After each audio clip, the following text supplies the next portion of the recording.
into the academic world as a Catholic.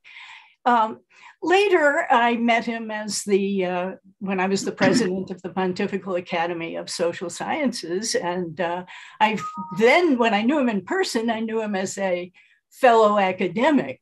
And I remember we were so excited when he became Pope in the Academy, because we thought, well, now here's a Pope who will have all kinds of projects for us in the Academy. So and we were flattered that his first visit to a Vatican department was to the Pontifical Academy. So when I welcomed him, I said, I hope that you'll have lots of projects to suggest. And the poor man, of course, little did I know what he suddenly had, the burdens that had suddenly been placed on those frail shoulders. He said, well, just keep on doing what you're doing. Later, I understood that the Pope was not going to be an active academician. And of course, as ambassador, that was another way of encountering him, but a very different way. And I always felt that I shared with him a certain nostalgia for the academic world when I was in public life. Father Fessio, your relationship with Cardinal Ratzinger, Father Ratzinger, goes way back. Can you talk a little bit about that?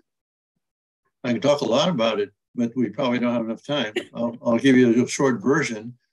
I did my theology studies in France and became kind of a friend of or mentored by Henri Dubac, who encouraged me to do my doctorate on Balthasar. And I asked him where I should do it. He said, there's a young theologian in Regensburg, Professor Ratzinger. And so de Lubac wrote Ratzinger and had me accepted as a doctoral student. At the time, I thought that de Lubac and Balthasar were kind of the giants of the 20th century theology, and that Ratzinger was younger and more of a popularizer. Well, I learned very soon after that he was a brilliant teacher and theologian and thinker in his own right. And he's contrary to the public image that is still being promoted out there. He's gentle, he's kind, he's warm, he's gracious, has a sense of humor, and he listens. I'll give you just one example. My friend, Father Vincent Toomey, also a former student of Ratzinger, mentioned that he had been in seminars with Karl Rahner. And the seminar would start, these were graduate students. And then Rahner would take over a monologue with Benedict, with Herr Dr. Professor Ratzinger. He opened the seminar with prayer.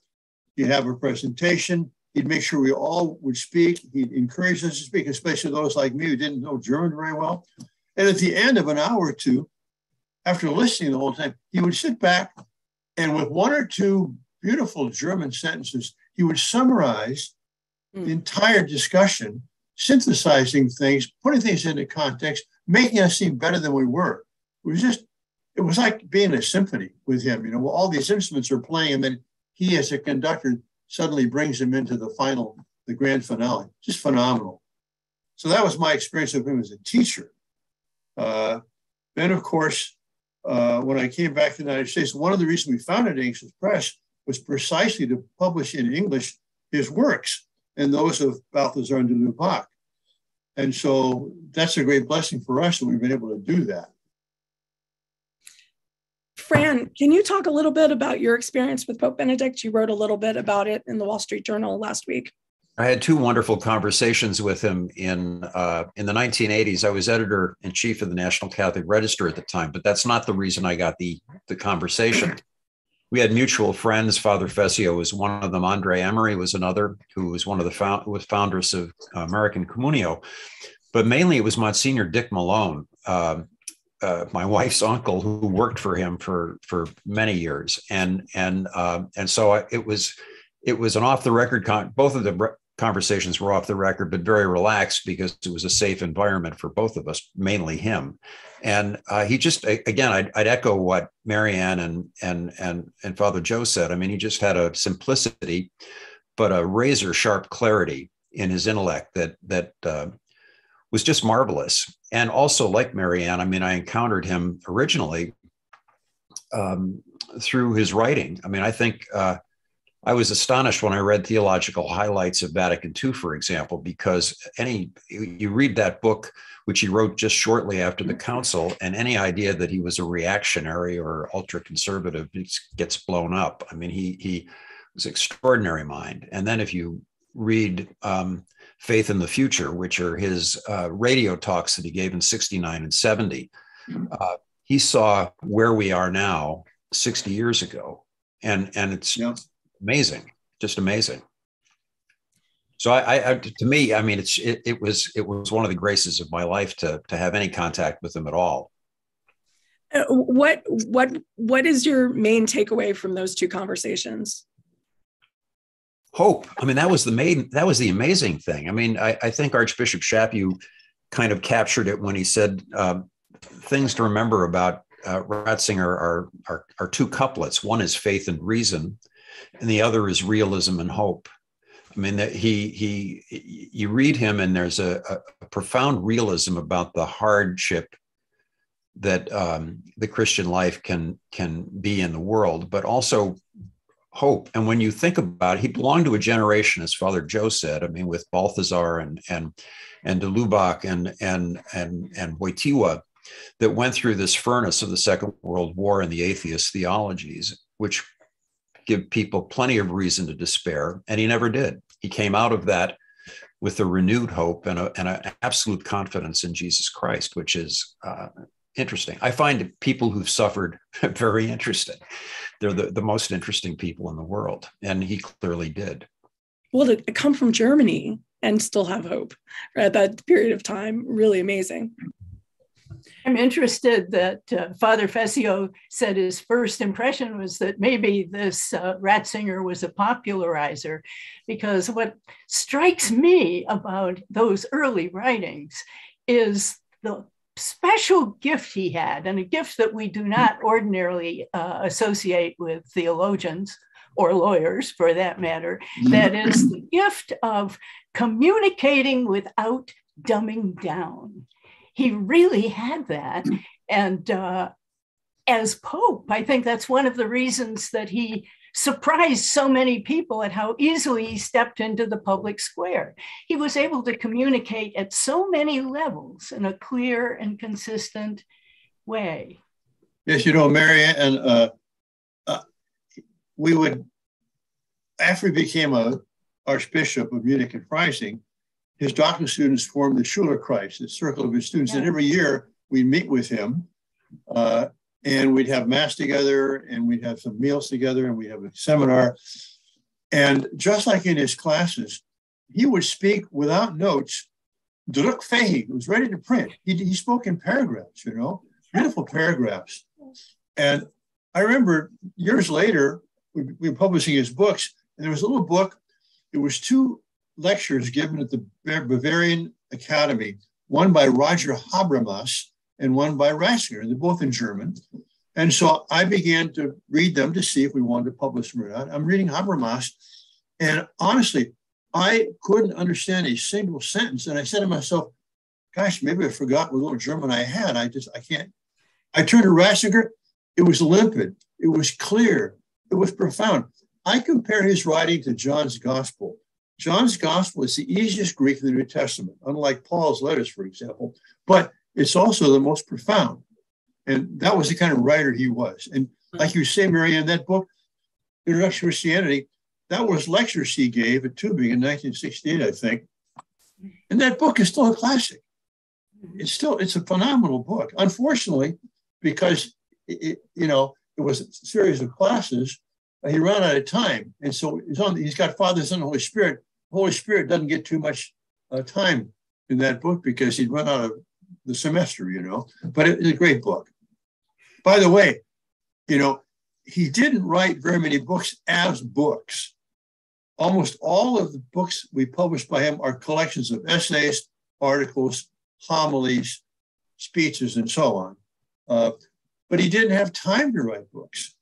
And I want to make a point of something my friend, Father Toomey said. Vincent, he was also with me student of Ratzinger in Regensburg. But Vincent Toomey said, because Ratzinger was accepted being a bishop and then a cardinal and pope, which he did not want to accept, did not want to do, he couldn't dedicate himself to the scholarly life that he wanted to. So what happens, he gave us a lot of sketches and kind of outlines and kind of points for reflection. And so Father Toomey thinks that in the years to come now, there'll be a lot of people who are developing his thought and allowing it to flourish even more. One thing I was so struck by, you mentioned Father Fessio, how people have this impression still that he was a cold Rottweiler, whatever. His catecheses, the Wednesday audiences he did, I don't know if I've ever read anything so beautiful about women in the church, for instance. He walked through so many women in the church. You put together a book of his audiences on men and women in the church. And do you foresee that caricature ever being broken? Oh, of course it will, because, of course it will. I don't know how well digital media will be preserved a century or two from now. But, as a bishop or as a pope or as a priest even, the Vatican Council reminded us there's three munera, or three tasks, priest, prophet, and king, or we can say sanctifying, teaching, and governing. Well, as a pope, of course, people were very focused on the decisions he would make, and a lot of them were criticized, maybe should have been criticized, but that'll all be forgotten. But as a teacher, he will not be forgotten. Verba volant scripta manent. Words like ours right now, they fly away. What's written, it stays. And so I don't think you can read his writings without sensing the deep humility and simplicity of this man. You don't get the idea of some harsh, self-enclosed integralist critic of everything. No, he's open, he's warm. And by the way, I want to get this in, as you probably know, he's dying, 95 years old. What are his last words? He looks up at the crucifix and says, "Lord, I love you." Beautiful. Marianne, please go ahead. I was going to respond to your question about Benedict and the caricature of him regarding women in the church. And like Father Fessio, I think that the historical record will make very clear that he was not only comfortable with women theologians and women leaders in the church, but that he took certain steps that were truly remarkable. L'Osservatore Romano had never had a woman reporter before 2012. And it was Benedict who said, "You have got to do something about that."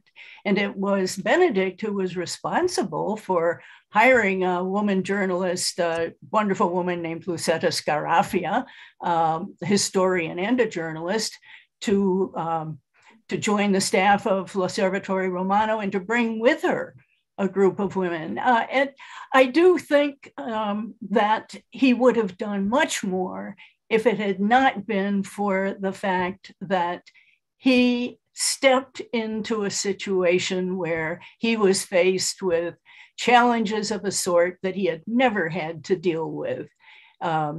The sexual and financial scandals, and not only that, but internal problems within the Curia. It was one of the characteristics of John Paul II that he was, as an administrator, he delegated a great deal to trusted associates.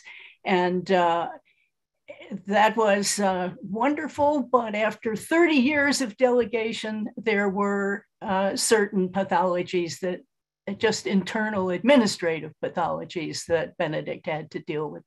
And I think all of those things really burdened him tremendously for the entire length of his pontificate. And that obviously gets to the issue that leads many headlines, the fact that he resigned, which kind of puts him in a unique place in history. Fran, can you talk a little bit about how you make sense of his resignation? Well, I'm not a critic of it. I mean, a lot of people were embittered by his resignation because they perceive his successor as being a problem. But I think, Benedict was 85 when he resigned. I mean, and at that age, with the kind of burdens that are involved in the papacy, he just, I think, accurately determined that he couldn't do it anymore. And I would never blame him for that. Certainly not a job. I wouldn't want the job of a bishop, let alone the Bishop of Rome. And it's something that is just completely life-sucking in a sense. I mean, it just takes over your entire life. And I think he was a cerebral man. I think he was trusting and was burned on a couple of occasions. I think Marianne just alluded to that in a way that demoralized him. And at that age, you really run out of energy on some level, unless you're a machine. And so it seems to me that it was the right thing to do. Well, I mean, he would be willing to suffer, under the burdens of it, if he thought that was best for the church. But shortly after he was made Pope, he did this book-length interview with Peter Zewald, which we published.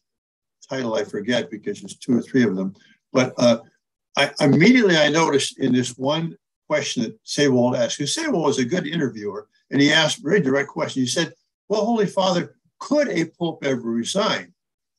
And Benedict, in his typical Resignation style, answered in a beautiful paragraph where he said, to this effect, if a Pope were ever to come to the conclusion that his spiritual or psychological or physical strength was not adequate to the task, he not only could resign, he must resign. And at that moment, I knew that if he didn't die suddenly, he would resign.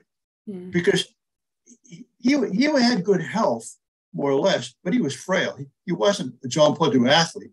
He drank Fanta and, walked in the park. He didn't, he wasn't doing push-ups and running on a track. So I think it was an act of humility and was done in prayer. And it proves that he was not clinging to power. He did not want to be Pope. He accepted it because he believed this was what God is calling him to do, as long as he had the capacity to do it. Once he saw he no longer had the capacity, because his friend was saying, you've got audiences, you've got people coming, you got religious life, you got bishops, you got foreign states, all this sort of stuff. You really, it's a tremendous demand on a person's energies. And he just said, I can't do this. I can't be faithful to what I'm being asked to do with the strength I have left. And so he resigned. It was beautiful. And I really thought at the time that he was showing us what prayer really is. Like, you actually follow what God's will is for you, even though probably the world will think it's insane. I thought it was really, really, really beautiful. And to Fran's point about the life-sucking nature of the job, I really just felt for Pope Francis this morning as they're wheeling him out in a wheelchair to the funeral mass. This can't be an easy thing at all for anyone, especially not young men. Yeah, I saw that in my service to a bishop. It's just that it's completely life-consuming, and everybody hates you on some level because you're the guy that's responsible, whether you're responsible or not, for what happened, and you have to have a really tough hide for that. I agree with what Father Joe said that he was very rational about the way that he did this, and he did it for the good of the church. And I think that's admirable. It's not something to be criticized. Marianne, can you talk a little bit about Pope Benedict's time in the US, because you were ambassador at that time? Yes, it was a whirlwind performance. thinking about his age at the time, he gave 16 speeches, as I recall, in a period of 5 days. And every one of them was a gem, really a tour de force. But the two that stand out for me were the remarks that he exchanged with President Bush on the White House lawn, where it was sort of like a duet with each of them singing the other's part. Exactly. That is that Bush was talking like a pope, and the Pope was talking like a good statesman. Yeah, I'll never forget remarkable. That. The other occasion was the speech at the United Nations, where he received a standing ovation after having given a talk that in many ways was extremely critical of the misuses and misappropriation of one of the UN's greatest achievements, the Universal Declaration of Human Rights. He said the toughest things that a pope has ever been said about the Human Rights Project. And at the end, the General Assembly was packed, and at the end they rose, they gave him a standing ovation, and I was thinking to myself, did they really understand what he was saying? And I concluded that these very worldly diplomats were grateful to listen to someone whom they knew was not speaking for his particular sovereign entity. He wasn't speaking for the Catholic Church or Catholics in general. He was really speaking for the good of humanity. And I think it pleased them to hear a few simple words of truth. Could I add to what Marianne just said? I think because just to riff off of that, I mean, I think one of the reasons he was criticized, why people on the other side of a lot of issues really disliked him, was precisely because he was intelligent. I mean, if you're a religious person, you're supposed to be stupid on some level because that fits with the script. And instead, you had this kind of world-class intellect that could go toe-to-toe with, the very finest secular, unbelieving intellectuals, and was completely comfortable about it, wasn't antagonistic. His relationship with Habermas is a good example. I mean, there was no antagonism or no hostility, and yet he was clearly, if anything, the brighter bulb in that room. And that generates resentment as much as honest people will respect it, but people who just want to win don't like to be opposed by someone who's at least as intelligent as they are. And he never refused to answer a question, even the most hostile questions. But his answers would always go back deeper to trying to find some level of agreement with people.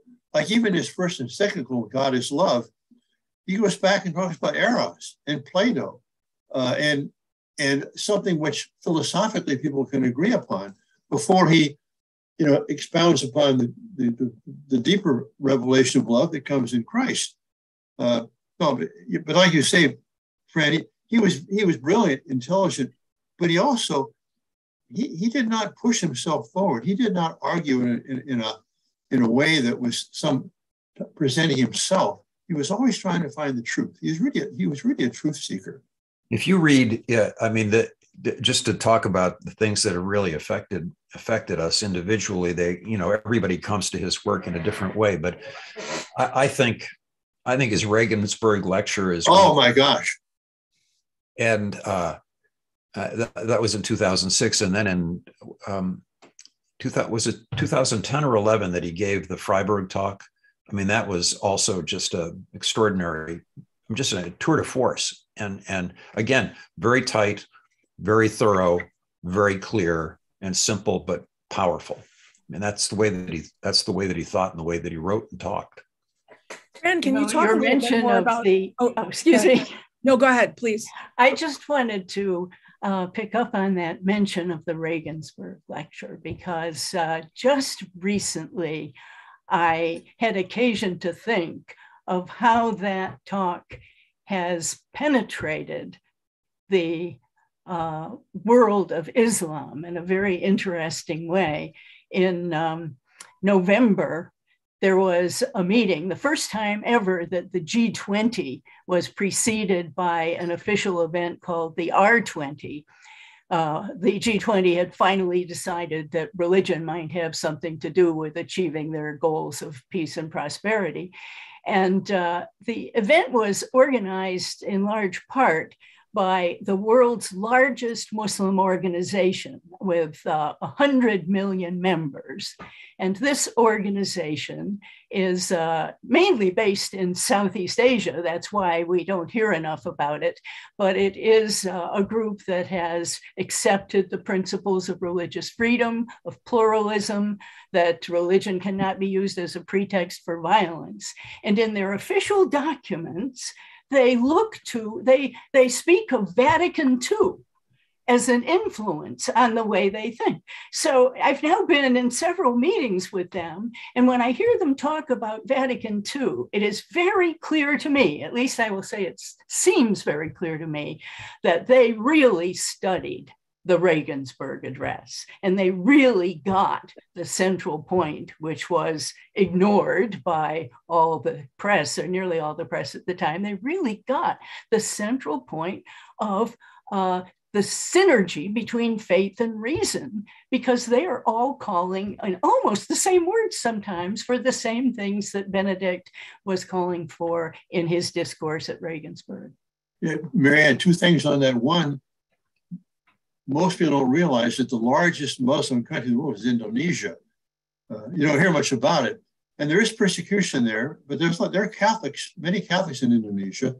And it has the best chance of a more moderate Islam, I think, of any of the Muslim nations.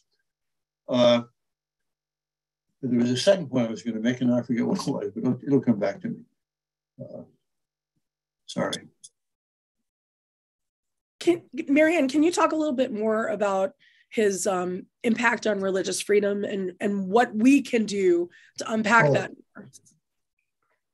Yes, he, during his trip to the United States especially, but frequently, many, many times during his pontificate, he spoke about this concept that he calls positive secularism and contrasted it with negative secularism. And I remember in the embassy, when he started talking about that, we got a lot of questions from the Italian press. They were saying, why is the Pope saying he likes secularism?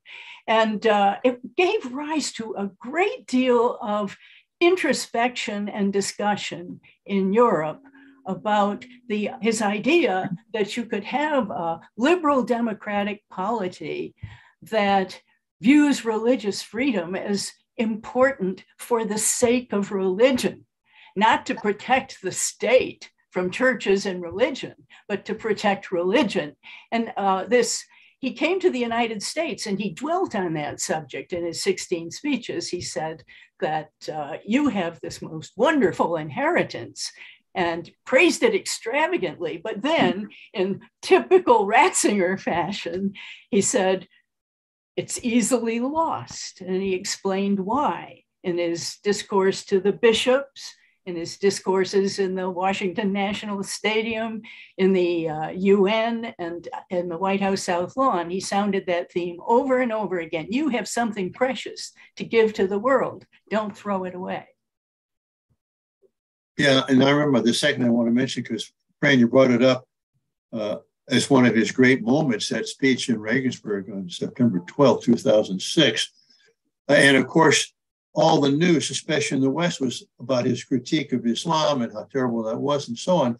But they didn't hear that he was speaking to them too. He was critiquing the lack of development of reason, both in Islam and in the Enlightenment West, where he talked about, yes, Islam needs to have its own enlightenment. It has to bring reason into faith and not just have a religion of the will, but likewise, rationalism cuts off the transcendental, and that we in the West have reduced reason to scientific reason, and we've left off all the humanities and the idea of the transcendent. So it was a beautiful assessment of a difficulty both in Islam and in Western societies. But of course, who even reported on whether his criticism of ourselves had some merit to it or not, you know? Yeah. That was a fabulous talk. I mean, it really was a moment of grace, and it's what I guess one of the most delicious things about this moment. Here we are talking about the Regensburg lecture as one of his triumphs, and at the time it was just trashed. Yeah, absolutely trashed, almost universally. I mean, it's almost as if they didn't read what he actually said. You know. Yeah. If you're watching this live, please feel free to put questions in the chat box. And one person asked, and maybe Father Festio, you might want to talk about this. Can you speak to the influences of St. Augustine and Bonaventure in Father Ratzinger and Pope Benedict's writings? Well, sure. He was, he's not anti-Thomist. And in fact, in his works, you'll see him quoting Thomas quite a bit. He's not anti-scholasticism either, but he loves the fathers. And of course, Augustine was the subject of his first thesis, The House of God. And then in Germany, you have to have a second doctoral thesis called Habilitation. And that's why he was called Herr Doctor Professor, Dr. Habilitiert. And so, yes, he was very much influenced by and loved the Augustinian tradition, which Bonaventure carried on. So that shows up in all his works. I don't think he is in any way denigrating the great contribution of medieval scholasticism. Nevertheless, Augustine has a certain realism, and in Augustine, you see the unity of prayer and theology. His Confessions, for example, one of his great works, you see the tremendous vision of God that he has there, and yet this personal relation to God which he has. He's confessing not his sins necessarily, but he's confessing God's the goodness of God and the goodness of creation of God. So, yeah, he's definitely in the Augustinian tradition more so than in the neo-scholastic tradition. Not to continue to do a commercial for Ignatius Press. Why not? Why not? Why not? Well, two questions. One sister wants to know if there's any chance that he wrote things during his retirement that might be published, and another question about will there be more collected works from him? Well, I'll answer both those questions. First, he did write some things, but not too much during his retirement. It was mainly a time of prayer. And there is a book now, it's coming out in Italian. We're trying to get the rights for it ourselves to do it in English, which will be, selections from what he did write after his retirement. So we're looking forward to that. I haven't seen the contents yet. As far as the collected works, Germans are great, and Italians are pretty good at it too, but they love to have these, great big, 20-volume sets of things and so on. We published volume 11 as the first volume, which is the first volume published in German as well, on the liturgy. But all of his major works we have already published, and we keep them in print. We do not let them go out of print. So the collected works have much more in them, but it's more for a scholarly audience.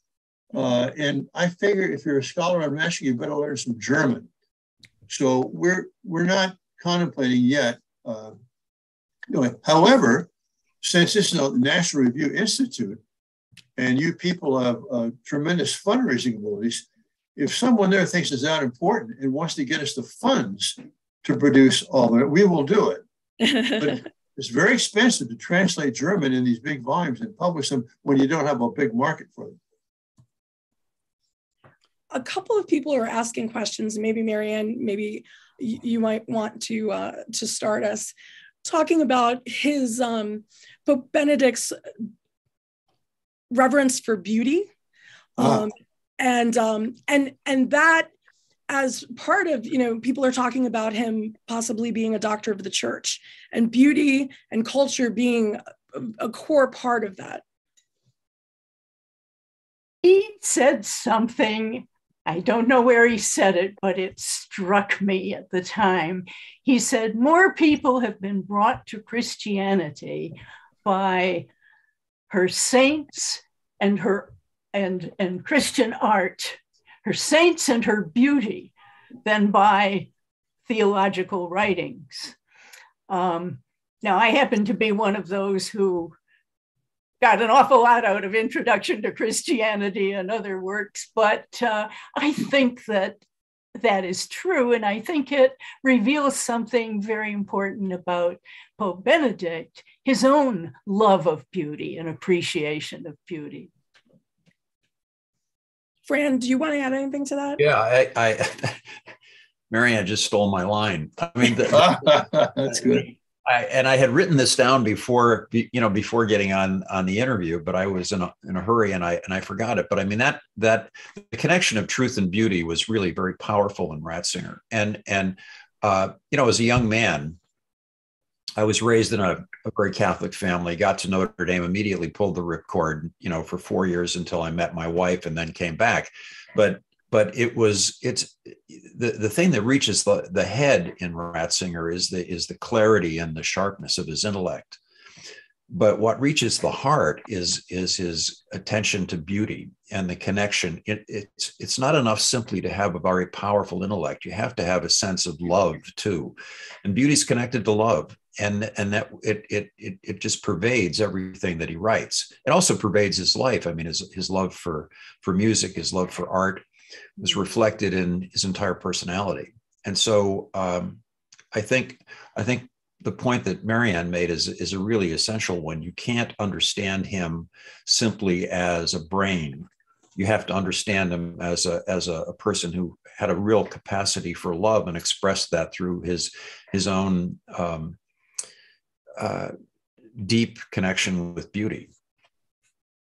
I see that Jack Fowler has asked a question to all the panelists about whether he missed an opportunity in Cuba. I know nothing about that. I'll let Fran answer. However, since you're there, Jack, and watching this thing, and since you used to run the National Review Institute, and since you raised funds for them, I hope you'll take up my plea to help get some funding for the collected works. But now, Fran, did you see the question that he asked? Which is that? Let's see. Was there some naivete about his approach to Cuba? Jack thinking it was a missed opportunity. That I maybe Marianne, you're the ambassador. I don't know. That's Marianne's territory. What was the question? Was he naive in Cuba, and was it a missed opportunity?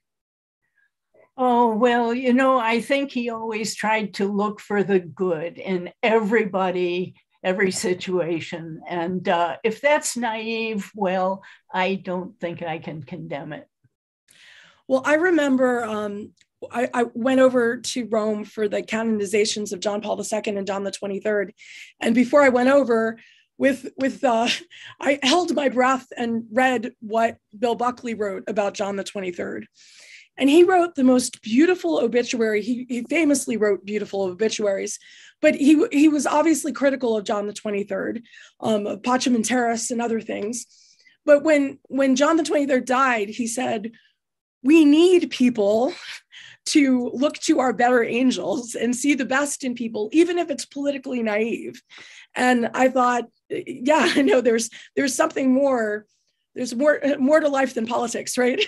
And to have people on the public stage who can see beyond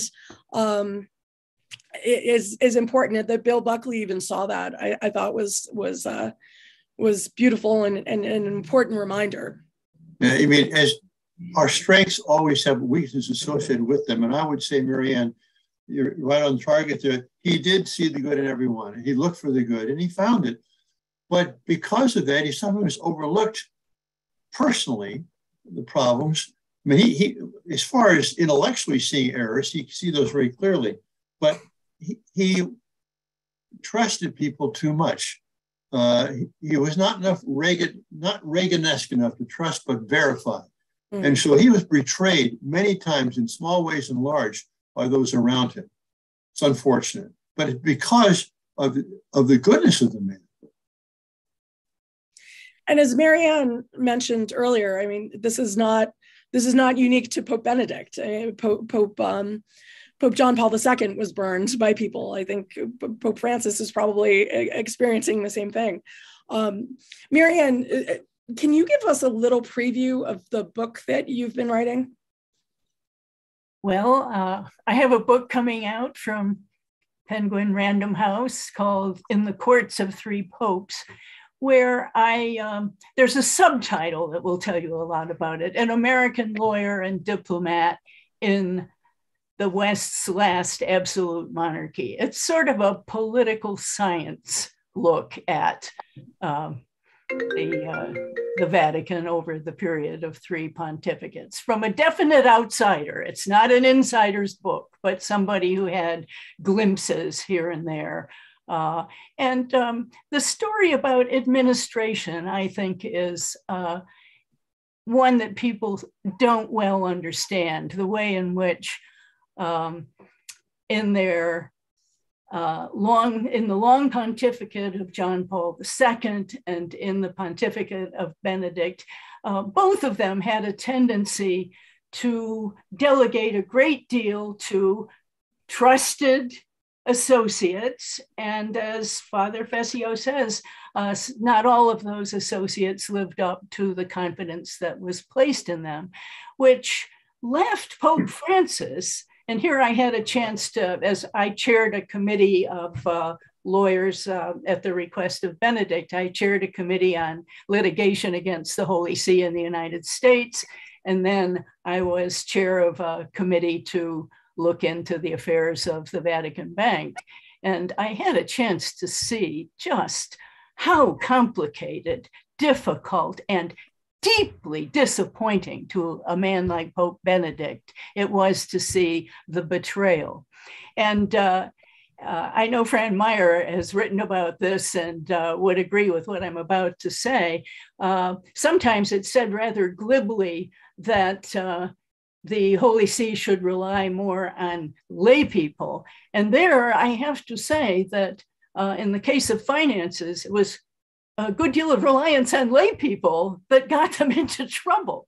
So there is this dilemma, I think, for the Holy See that they do need expert outside assistance, but just as little in their training prepares them to actually handle financial matters themselves, it doesn't make them very good at picking people to oversee financial matters for them.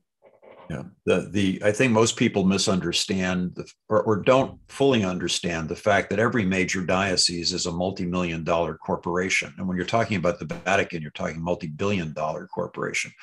And the men who run it are not trained to be CEOs, nor do they typically like being CEOs. And so they have to rely on other people. And that requires a particular skill, which is the skill of finding good people who are also honest people that can reflect what you need. And fill in for your weaknesses. And, I mean, pastors don't typically have that skill. They're not trained for it. Yeah, Benedict needed his friend Meyer, and Francis needs it more. Yeah, well, there's a lot more. There are a lot of, I mean, in Philadelphia, we had, this is something that my former boss just had the skill of picking terrific CFOs who were serious Catholics and also seriously competent people. But he also had the gift of staying on top of people to making sure that they did their work. And that's a complex group of skills that most pastors simply don't have. That goes all the way to the top. So Pope Benedict was buried in vestments from World Youth Day. And I think that's an aspect of him that surprises people, how much he resonated with young people. Does anyone want to speak to that a little bit? Marianne? Well, on that topic of what he was buried in, I couldn't tell from the photo, but I want to know if he had the red shoes on. Because the first time I met him after he was Pope, we had a Sugar Christ meeting in Castel Gandolfo. And he came in and we were standing in a semicircle there, and he came around, talked to each one of us. But he tried to look me in the eye, but I was looking down at his shoes. I said, oh my gosh, look at those red shoes down there. But it doesn't surprise me at all that he would take up what Pope John Paul did with the youth, because he's a Bavarian. I call him the universal Bavarian. You know, somebody's thinking of Germans as Prussians, you know, and Hegel, all that sort of stuff, and Bismarck.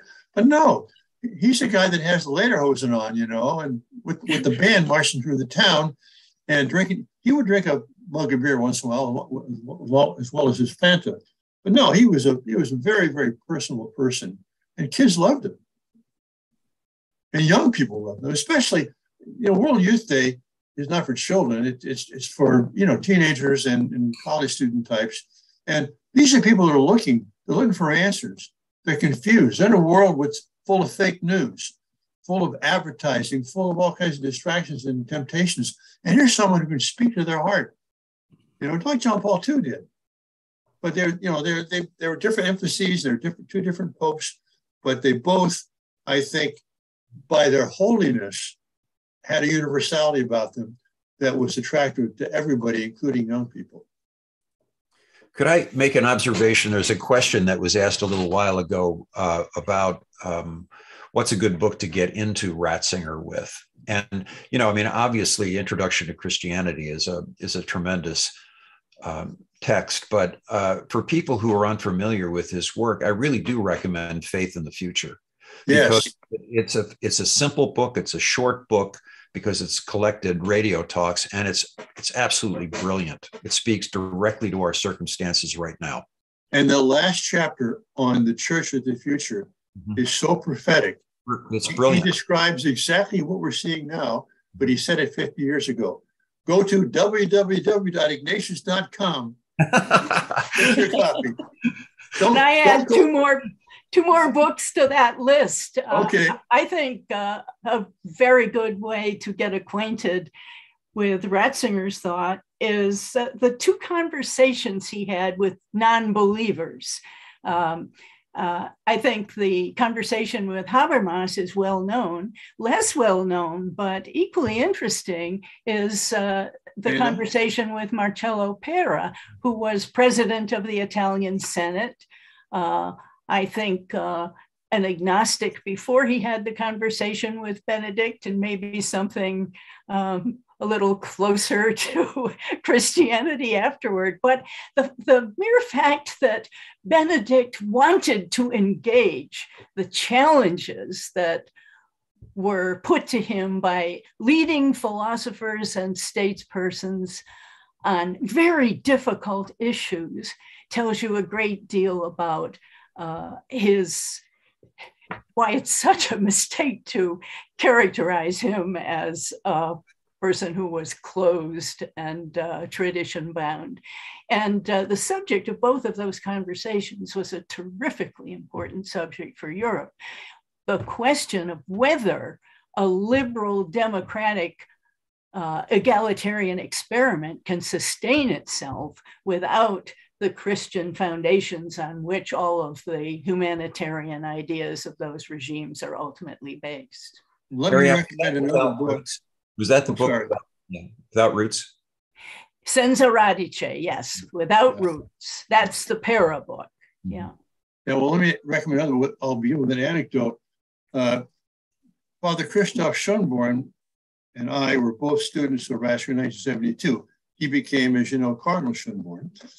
And on the night before the conclave started in 2005, he called me up and he asked me, what I thought the church needed, from my point of view in the United States. And I said, the Pope has so much to do. And, there's audiences and there's religious orders and there's priests and bishops and lay people and countries. But I said, the most important thing we have as Catholics is the Eucharist. And I would like to have a Pope who really loved and knew the liturgy. And he said, "Oh, you mean our cardinal?" And I said, "Yes, Christoph, our cardinal." And our cardinal was elected. And I think his greatest book is on the spirit of liturgy. It's not easy, but it's not impossible. It's not difficult.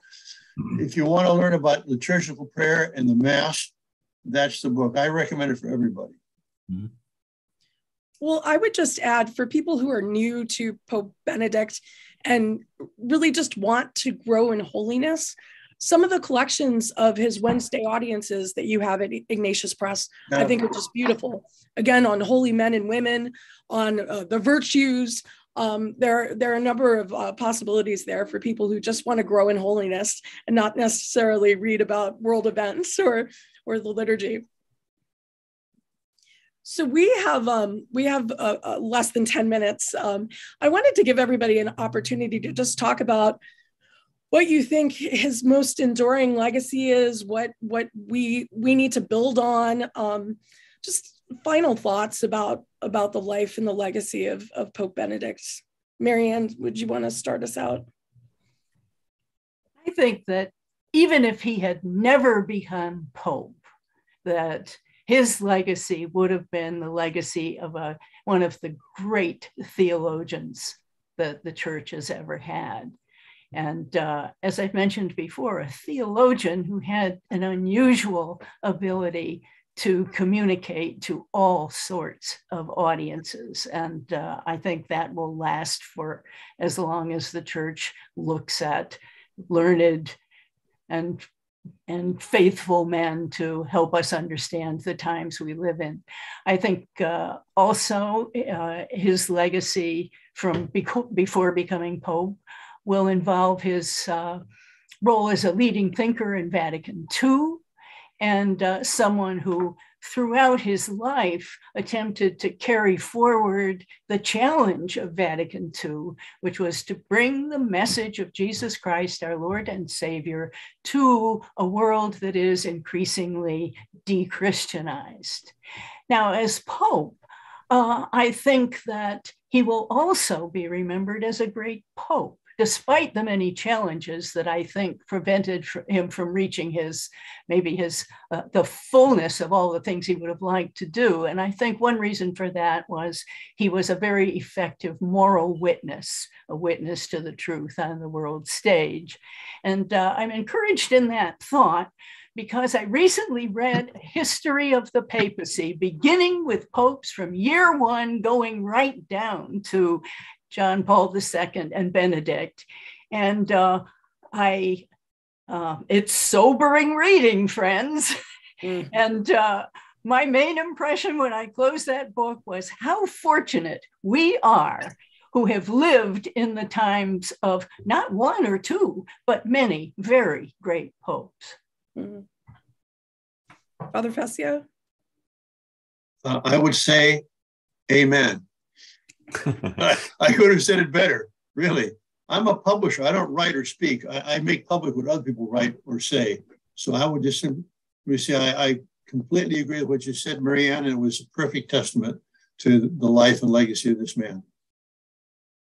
Fran? I'm a big fan of Bernanos, and Bernanos had a great line about optimism being a case of whistling past the graveyard. He always made a very big distinction between optimism and the virtue of hope. And I think for me, Ratzinger made hope believable precisely because he lived through an extremely difficult time and emerged on the other end of it more deeply faithful to and more convicted about his faith than less. And the other thing that really that I loved about him was his fidelity. I mean, he constantly wanted to go back to Germany, and Wojtyła wouldn't let him. And still he just quietly did his job with extraordinary ability. And I think, well, I guess finally the thing is that I meant what I said about most interesting people in my life have been people who suffered and were better because of it, found a way to articulate that into goodness and beauty. And he did that. And I find that an enormously persuasive argument for the truth of Christianity. Amen to that too. That too. I remember when he came to the United States, the Archdiocese of Washington bought ads on buses and subways. And they had the quote from Spe Salve, his encyclical, that said, "He who has hope lives differently." And I suppose if we learned nothing from him, if we learned that from him, that would be a game changer. He who has hope lives differently. With that, I want to thank Father Thessio, the founder and editor of Ignatius Press. I want to thank Marianne Glendon, the former U.S. ambassador to the Holy See, and Fran Meyer from the Ethics and Public Policy Center, among other things. I want to thank Ignatius Press, Catholic World Report, Ethics and Public Policy Center, and the National Review Institute for co-hosting this. This will reside on the National Review Institute's YouTube page if you want to share it after the fact. Thank you very much for joining us. Thanks, Catherine. Thank you, Catherine.